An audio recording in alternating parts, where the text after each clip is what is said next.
Good morning. I'm Jason Ross, filling in for Harley Schlanger with your daily update at the LaRouche Organization on July 27th, 2022.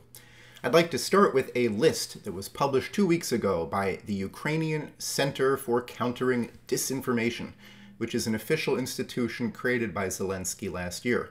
It's a list of Ukrainian enemies of the state, of speakers who promote narratives consonant with Russian propaganda. This list has been covered by some websites and some shows like Tucker Carlson, Jimmy Dore. On the list are Tulsi Gabbard, Rand Paul, Glenn Greenwald, Lula da Silva, John Mearsheimer, Claire Daly, and others. But what most of the reporting has not mentioned is the fact that every single one of the first 30 or so people on this list of 70-something individuals, every one of them has been listed as a speaker at conferences of the LaRouche movement, of the Schiller Institute. Helga Tsepp-LaRouche herself is number 2 on the list. She shows up on the Twitter card for the article. I am proud to say that both Harley and I made the cut and are included on the list.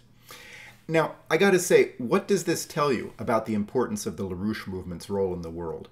That the official disinformation center of Ukraine, which is being used for a proxy war against Russia, sees the Schiller Institute, sees the LaRouche movement, the LaRouche organization, as the greatest threat to the war narrative being used to support an endless flow of weapons and supplies and cash to arms manufacturers to stick it to Russia.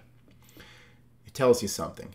You participating in these updates is a factor in the power of the LaRouche movement to counter the spin into war and to achieve a Promethean future instead. Now, when I say Promethean, I'm referring to Prometheus, who, according to the Greek story, stole fire from heaven and gave it to mankind, for which he was tortured by the jealous Olympian god Zeus. His identity lay in his being superior to the masses. He wanted fire all for himself. But Prometheus never gave in to Zeus's torture, and he courageously emerged victorious in the end. He created mankind as the knowledgeable species, with fire, with understanding, with mathematics, with agriculture, with all of these arts. These all came from Prometheus, according to the story. The taking of fire from heaven, the use of technology and understanding by our minds of the universe around us to improve what we're able to do, that's the identity of the human species, according to this story. And that's powerful. A modern Prometheus is needed today. The pathetic institutions of NATO, the EU, the US, the UK, they're demanding deadly policies of agricultural destruction, energy scarcity, economic collapse, and mind-deadening intellectual cultural conformity to maintain what is actually an untenable Zeusian world order. They want to stay on top. And they try to win your support for their disastrous policies by blaming them variously on Russia or China or climate change or some cultural transgression. You can think of examples. Russia is engaged in, quote, a deliberate attempt to use food as a weapon against the most vulnerable countries in the world, says EU Foreign Affairs Representative Josep Borrell. But the EU is demanding a 30% reduction in key agricultural inputs, and sanctions, including those by the EU, have prevented the export of Russian food and fertilizers. Hunger is the goal of agricultural policies like 30 by 30. Cuts demanded in use of nitrogen and pesticides. These aren't designed for a better planet. These have the goal of lowering the potential human population on this earth. This is a policy of murder. Or an EU official might say, we can't allow Russia to threaten us with a cutoff of natural gas, before they conclude, therefore, we should shut off the gas ourselves. The EU is calling for member states to make a 15% reduction in natural gas use, since so much of it comes from Russia. But as EU members are looking for LNG, liquefied natural gas, imports to substitute for Russian gas, they're driving down its availability and driving up the price around the world, making it inaccessible to countries like Pakistan that routinely rely on LNG imports for their energy. So they're refusing to take energy from Russia. They're saying we can't allow that. We'll buy up this LNG from the US and other exporters, and then that means that other countries in the world don't have energy. They're causing this. Putin didn't make energy scarce. Decades of green policies have done that. Sanctions have done that. Vladimir Putin did not use an army of internet trolls to get Europe and the US to build a bunch of stupid windmills and solar panels instead of nuclear plants. Energy poverty is the goal. Russia is the excuse. Putin's price hike causes pain at the pumps, report national newspapers. But gas prices were already soaring, along with the cost of nearly everything, before February, before Russia entered Ukraine. And although inflation has been exacerbated by supply chain disruptions caused by sanctions, this galloping inflation is a natural result of a policy of reckless monetary creation, divorced from, and in fact in opposition to, physical productivity. Did Vladimir Putin force the Fed and the European Central Bank to create money? Did China ruin America's infrastructure? The concentration of financial wealth and the impoverishment of the general population, these have been the goal of economic policy, especially since the shutdown of the old Bretton Woods system in 1971 and the new era that ushered in, which LaRouche warned about at the time and forecast. So to have a livable future, this requires that the US, UK, NATO abandon confrontational policies that drove Russia to take the military action it has taken in Ukraine, and which seek to drive confrontation with China before its growing strength makes what is currently an imaginary victory yet more impossible. But it requires much more than that. Evil, murderous foreign policy is paralleled by evil, suicidal domestic policy. Anti-human Malthusianism, the financialization of the economy, and the tribalizing fixation on identity differences, these are trends that must be rejected in favor of a renaissance of science, including cooperation among the three great space powers of the US, Russia, and China.